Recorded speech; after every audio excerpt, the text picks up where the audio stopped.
Salut à tous et bienvenue aujourd'hui. Aujourd'hui, je vais vous parler de détente verticale, de saut. La détente verticale est un sujet omniprésent dans le basketball, surtout en ce moment parce qu'on voit de plus en plus de joueurs explosifs. Alors on a besoin de sauter haut au basketball déjà pour pouvoir contrer, pour pouvoir aller marquer en évitant des contres, tout ça. Mais deuxièmement, il faut garder en tête que le basket aujourd'hui, c'est quand même un sport spectacle. Les gens veulent voir des contres, veulent voir des dunks. On va même voir aujourd'hui des gens qui vivent du dunk, on appelle ça des pro dunkers, on peut les voir sur les réseaux sociaux et dans différents spectacles lors de matchs de basketball. Aujourd'hui donc, ce qu'on va voir un petit peu, c'est la détente. De quoi est-ce qu'on entend parler souvent quand on recherche des sujets sur le développement de la détente verticale? On va parler des méthodes, on va parler aussi de la planification. Alors la première chose à savoir déjà, c'est que le saut, c'est de la puissance. La puissance, c'est quoi? C'est de la force et de la vitesse. Qu'est-ce qu'on va vouloir lors d'un saut? On va vouloir prendre une amplitude de mouvement comme si on armait en fait un élastique, emmagasiner de la force élastique au niveau des tendons et au niveau des muscles pour rebondir et sauter le plus haut possible. Qu'est-ce que ça va prendre? De la force et de la vitesse. On va souvent entendre parler d'entraînement en pliométrie qu'on va voir prescrit d'ailleurs à tort et à travers. Est-ce que c'est bon? Absolument. Est-ce que c'est suffisant? Non. Et je vais revenir là-dessus un peu plus tard dans la vidéo. L'entraînement en pliométrie, ça consiste à travailler sur le stretch shortening cycle. On peut parler également de réflexe myotatique où le muscle va s'étirer, il va y avoir une action sur le système nerveux et de par cet étirement, il y a une contraction musculaire qui va suivre et qui va faire qu'on va sauter le plus haut possible. Verkhoshansky et Bosco ont fait beaucoup de travaux sur la pliométrie et ont montré qu'on peut avoir des gains vraiment intéressants avec la pliométrie. Mais où est-ce que la pliométrie ne suffit plus? C'est simple. En fait, on va frapper un plateau en pliométrie si la force n'est pas suffisante. Donc, qu'est-ce que je vais faire personnellement, moi, avec des joueurs qui veulent développer leur détente verticale? En fait, ça dépend. Si je prends un joueur de zéro, premièrement, j'aimerais d'abord planifier un cycle d'hypertrophie, bâtir de la masse musculaire. Une fois que j'ai bâti cette masse musculaire, qui a de la fibre musculaire rapide disponible, je vais enchaîner soit sur une période de transition où j'augmente un peu l'intensité, soit sur une période directement d'intensification où là, on veut développer de la force. Je vais profiter de ces phases pour tranquillement faire une introduction à la pliométrie et aux exercices de vélocité. Une fois que j'aurai fini cette phase d'intensification, je vais enchaîner sur une phase qu'on appelle de spécialisation. C'est tout simple. Là, on va parler de puissance. On rentre dans un travail de puissance et on intensifie un travail de pliométrie. Là, on peut voir les choses de plusieurs façons différentes. Je peux soit être dans une phase vraiment de puissance. Alors la science dit, on parle en fait en termes de vélocité sur le mouvement. Si on a un accéléromètre, on peut le mettre sur l'athlète et là, on va dire généralement, on se retrouve à entre 1 et 1,1 mètres par seconde. Donc, on veut bouger la barre et la recharge rapidement. Si on est capable de la bouger trop vite, ça veut dire qu'on n'a pas assez de charge sur la barre. Si la barre ne monte pas assez vite malgré un gros effort, ça veut dire que on n'est pas non plus dans le bon range et que la charge sur la barre est trop élevée. Après, c'est ici qu'il faut jauger par rapport à l'athlète dans cette phase de puissance. Si on a un athlète fort, comme j'ai des athlètes parfois qui viennent du powerlifting et qui ont pour rêve de dunker, ça va de soi qu'ils sont forts. Mais s'ils ne montent pas, s'ils ne sont pas capables de sauter par-dessus une boîte d'allumettes, c'est que le problème en fait vient de la vélocité. Donc qu'est-ce qu'on va faire? Ça sert à rien de passer trop le temps avec les charges lourdes. On va vouloir même en travail de puissance sélectionner des charges plus légères que l'athlète va vouloir mobiliser plus vite. On va même parfois préférer du travail à poids de corps, voire même du travail avec assistance. Comme par exemple des sauts avec élastique où l'athlète va prendre les élastiques, ce qui va lui enlever à peu près un 20% de son poids de corps pour qu'il soit capable de remonter plus vite et ça adapte son système nerveux, ça le force à travailler à une vélocité plus importante.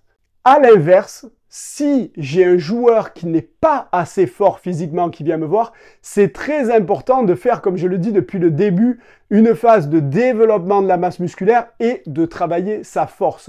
Si à l'inverse, j'ai un athlète qui vient me voir qui n'est pas assez fort, c'est super important de respecter une phase de développement de la masse musculaire, une phase de développement de la force. Cette nouvelle force disponible plus sa vélocité va amener à un meilleur transfert vers de la puissance.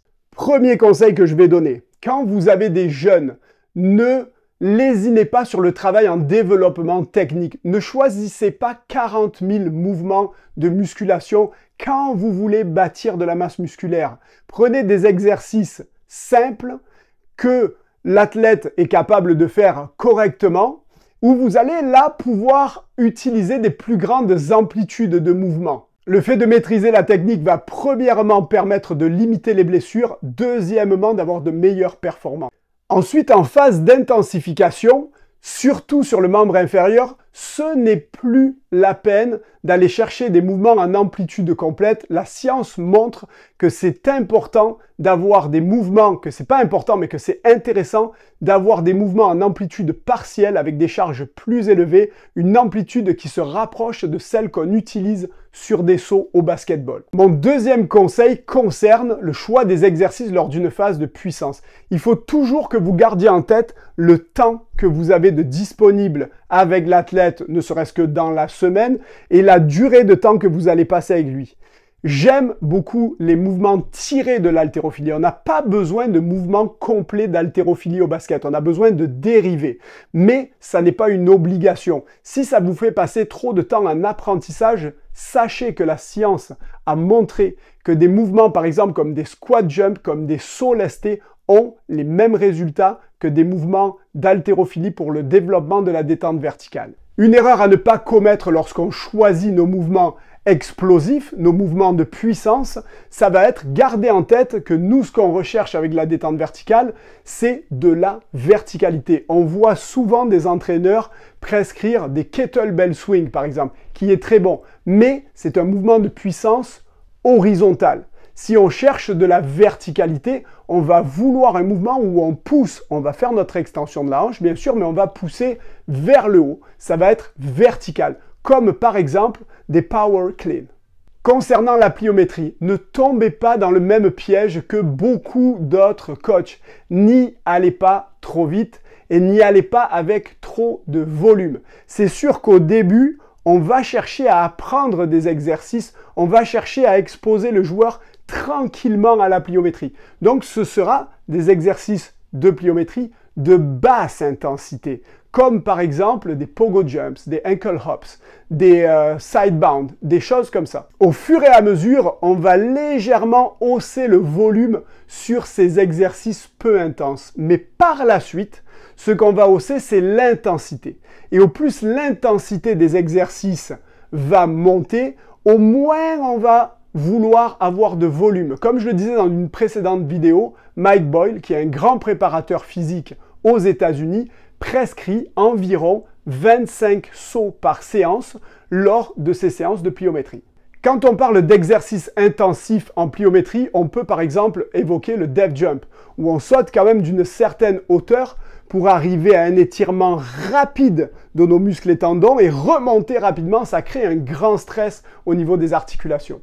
Et un trop grand volume et une trop grande intensité peuvent amener à des blessures d'usure. Ensuite, comment ne pas évoquer le French Contrast, qu'on a beaucoup vu ressurgir, je trouve, ces dernières années. En fait, il faut savoir que le French Contrast, c'est une méthode qui est développée en France par Gilles Cometti et popularisée par d'autres entraîneurs, comme par exemple Carl Dietz, qui l'a un petit peu tourné à sa sauce et qui l'a rendu faisable un petit peu pour tout le monde. Par exemple, sur le French Contrast de Carl Dietz, ce qu'on va faire, c'est on va faire un premier exercice intense avec charge de potentiation, derrière un exercice pliométrique comme par exemple des sauts de haie le plus haut possible, enchaîné avec un exercice de puissance où on va par exemple faire des squat jump, où on va faire des sauts lestés. On peut prendre 2 dumbbells, enchaîner des sauts et on va terminer par un autre exercice pliométrique mais avec plus de vélocité comme par exemple les sauts avec une assistance élastique.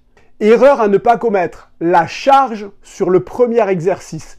Très souvent, on va voir des gens qui mettent très lourd. Ce n'est pas un exercice pour fatiguer, c'est un exercice pour exciter, c'est un exercice de potentiation. Donc par exemple, si on choisit 3 reps, au lieu d'être à 90%, on va être à 80% du 1RM et on va essayer d'aller vite sur les 3 reps.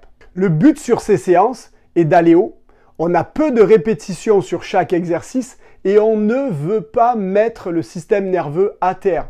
Personnellement, je choisis souvent des temps de récupération qui vont tourner autour de 4 minutes. Qu'est-ce que je fais pour savoir si le joueur est encore capable de faire ces séries? Tout simplement, avant qu'il commence, je vais le faire sauter 3 fois. Je vais donc avoir 3 marques. Je garde la plus basse et la plus haute.